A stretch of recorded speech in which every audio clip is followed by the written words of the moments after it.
Hello everyone. Thank you all for watching the video. Wishing you all good health and peace. The morning arrived cloaked in a heavy curtain of rain, the kind that fell in relentless sheets, turning the earth into a sea of mud. Tieu Nuong, a frail 16-year-old girl, stood in the middle of a muddy yard, her hands trembling as she gripped the bamboo broom, its bristles slick with rain. The air was cold, heavy with the scent of wet soil and the faint tang of cow dung, a bitter reminder of the life she'd been forced into. Her faded green shirt clung to her skin, soaked through by the downpour, its edges frayed from years of wear. The familiar sounds of the countryside were muffled by the rain, the distant crowing of roosters, the rustle of leaves in the wind, the soft murmur of the river that ran like a silver thread through the village. She glanced at the cows in the nearby shed, their low moans a quiet plea for the grass she was meant to provide, but her heart was elsewhere, lost in the ache of her solitude. Tieu Nuong swept the yard with slow, deliberate strokes, each movement a small act of endurance in a world that had stripped her of her freedom. She had been here for weeks, forced into servitude at the house of a harsh mistress, a woman who had taken her in to repay her uncle's debt of 50 million dong. The promise of 2 years of labor loomed over her like a dark cloud, each day a quiet battle against the ache in her heart. She was an orphaned girl, her parents a fading memory in the haze of her solitude, her only family the uncle who had betrayed her, luring her back with false apologies and promises of chickens, only to sell her into this life of toil. Now she was alone, her only companions the cows, the rain, and the man who lingered in her thoughts, Mr. Chung. Mr. Chung was a steady presence, a man whose quiet kindness had lit up her days like a lantern in the dark. He was a carpenter from the next village, with hands roughened by wood and a smile that felt like a rare gift in her lonely world. They had met at the market one rainy afternoon, when he'd helped her carry her vegetables, his laughter a melody that had warmed her heart. Since then he had become a constant in her life, never demanding, always there with a kind word or a shared moment. He spoke of dreams, of building a better life, of crafting things that lasted. "I'll make you a proper roof one day," he'd said once, his eyes crinkling at the corners. "One that doesn't leak when it rains."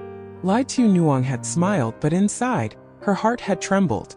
She wanted to believe in his words, in the future he painted with his quiet promises.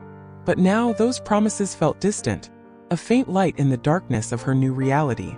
She stood, her hands stained with dirt, her eyes fixed on the river in the distance.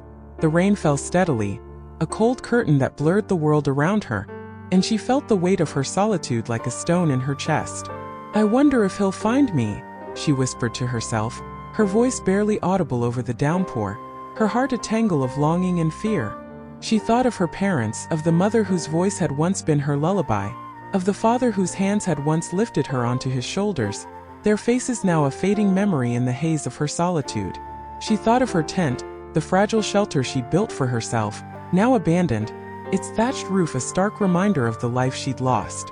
The mistress's voice broke her thoughts, its sharp edge cutting through the rain like a knife. "Why are you sweeping so slowly?"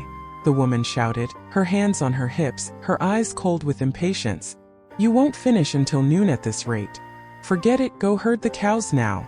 Take them to graze, then chop firewood at the edge of the forest. Hurry up, girl." Tieu Nuong nodded, her heart sinking like a stone in her chest, her hands trembling as she set down the broom, her eyes glistening with unshed tears. "Yes," she whispered, her voice trembling with exhaustion, her heart a tangle of fear and despair.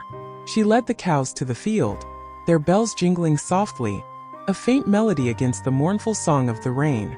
The grass was wet, its blades slick with mud, and the cows grazed slowly, their movements a quiet rhythm in the stillness of the morning. "Eat here," she murmured to them, her voice soft, her hands trembling as she adjusted their ropes, her eyes fixed on the forest in the distance. The mistress had ordered her to chop firewood, a task she'd never done before, and the weight of her inexperience pressed down on her like a stone. "Don't run away," she whispered to the cows, her voice trembling with fear, her heart a tangle of worry and exhaustion. "If you get lost, she'll scold me." She walked to the edge of the forest, her hands trembling as she gripped the machete, its blade dull from years of use. The rain fell harder, its cold fingers seeping through her shirt, chilling her skin, but she pressed on, her steps steady despite the mud that clung to her feet. She chopped the firewood with slow, deliberate strokes, her hands aching from the effort, her fingers raw from the cold.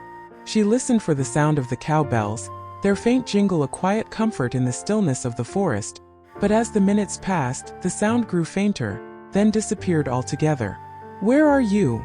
she whispered to herself, her voice trembling with fear, her heart pounding in her chest. She dropped the machete, her hands trembling as she ran back to the field, her eyes scanning the horizon for any sign of the cows. But the field was empty, the grass trampled but bare, the cows gone without a trace. "No," she whispered, her voice breaking with emotion, her heart sinking like a stone in her chest. She thought of the mistress's threats, the sharp edge of her voice, the bitter taste of hunger that had become her constant companion in this house. "I thought I heard the bells," she murmured to herself, her voice trembling with fear, her eyes glistening with unshed tears. But the sound she'd heard had been the neighbor's buffalo, its bells a cruel mimicry of the cows she'd lost. The mistress's voice broke her thoughts, its sharp edge cutting through the rain like a knife. "Where are my cows?" the woman shouted, her hands on her hips, her eyes cold with fury. "You were supposed to herd them and chop firewood, now they're gone. What have you done, you useless girl?" Tieu Nuong felt her breath catch, her hands trembling as she stepped back, her eyes fixed on the ground, her heart a tangle of fear and despair. "I'm sorry," she whispered, her voice trembling with emotion, her eyes glistening with unshed tears. "I thought I heard their bells. I didn't know they were the neighbor's buffalo." The mistress's eyes darkened, a quiet fury flickering in their depths, her voice sharp with a cruel resolve. "You'll go hungry today," she said, her hands clenching into fists, her eyes cold with disdain. "Find those cows or you'll know what I'm capable of. I'll send you back to your uncle, and he won't forgive you either." Tieu Nuong nodded, her heart sinking like a stone in her chest, her hands trembling as she turned to leave, her eyes fixed on the horizon, the weight of her mistake pressing down on her like a stone. She wandered through the rain, her feet slipping in the mud, her heart pounding in her chest, her eyes scanning the horizon for any sign of the cows. "Cow, where are you?" she whispered to herself, her voice trembling with emotion, her hands trembling as she clutched her shirt, its faded green a stark reminder of her bondage. She thought of the mistress's threats, the sharp edge of her voice, the bitter taste of hunger that awaited her if she failed. "If I can't find you, she'll kick me out," she murmured, her voice breaking with emotion, her eyes glistening with unshed tears. "Where will I go then?" She stumbled upon a passerby, an old man with a weathered face, his conical hat dripping with rain. "Have you seen any cows around here?" she asked, her voice trembling with desperation, her heart a tangle of fear and hope. The old man nodded, his eyes soft with a quiet kindness, his hands gesturing to the hill in the distance. "I saw 2 cows eating grass on the other side of the hill," he said, his voice low, his eyes fixed on the horizon. "Follow this road up, you'll find them there." Tieu Nuong nodded, her heart swelling with a quiet hope, her hands trembling as she thanked him, her eyes fixed on the path ahead. She found the cows at the top of the hill, their bells jingling softly, a faint melody against the mournful song of the rain. "You're here," she whispered to them, her voice trembling with relief, her eyes glistening with unshed tears. "Do you know how much you've made me suffer?" She led them back to the house, her feet slipping in the mud, her heart pounding in her chest, her eyes fixed on the horizon. The mistress stood at the door, her eyes cold with disdain, her voice sharp with a cruel resolve. "You're lucky you found them," she said, her hands on her hips, her eyes fixed on the cows. "But if this happens again, I'll kick you out. Secure the door and don't let it happen again." Tieu Nuong nodded, her heart sinking like a stone in her chest, her hands trembling as she led the cows to the shed, her eyes fixed on the ground, the weight of her new reality pressing down on her like a stone. She thought of Mr. Chung, of the way he'd smiled at her, of the warmth in his touch, the steadiness in his presence. "I don't know if he'll find me," she whispered to herself, her voice trembling with emotion, her eyes glistening with unshed tears. Meanwhile, in a small tent on the other side of the village, Mr. Chung stood under a thatched roof, his hands stained with dirt, his eyes fixed on the horizon.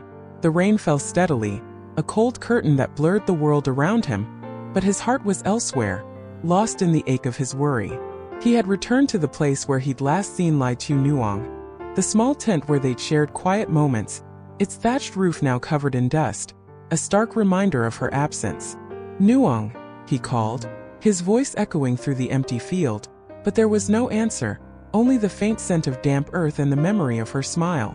Where could she have gone? He whispered to himself, his voice trembling with emotion, his heart a tangle of worry and fear. He thought of the days they'd spent together, of the quiet moments by the river, of the dreams he'd shared with her, dreams of a life where they could be together, where the rain wouldn't seep through the roof, where she wouldn't have to carry the weight of her past alone. Maybe she went to work at a restaurant, he murmured, his voice low, his hands clenching into fists. I'll try a few more places, I have to find her.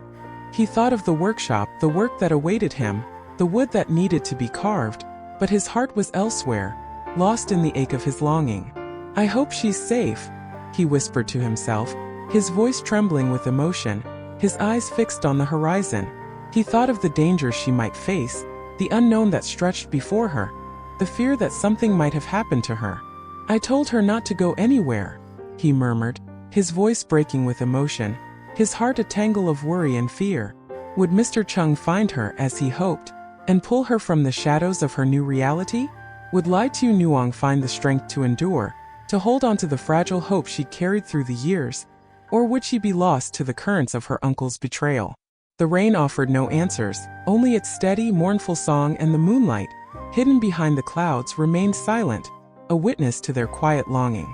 For now Tieu Nuong had the shed, the rain, and the memory of a man who had brought light to her days, a small constellation of hope in the vast stormy sky of her life.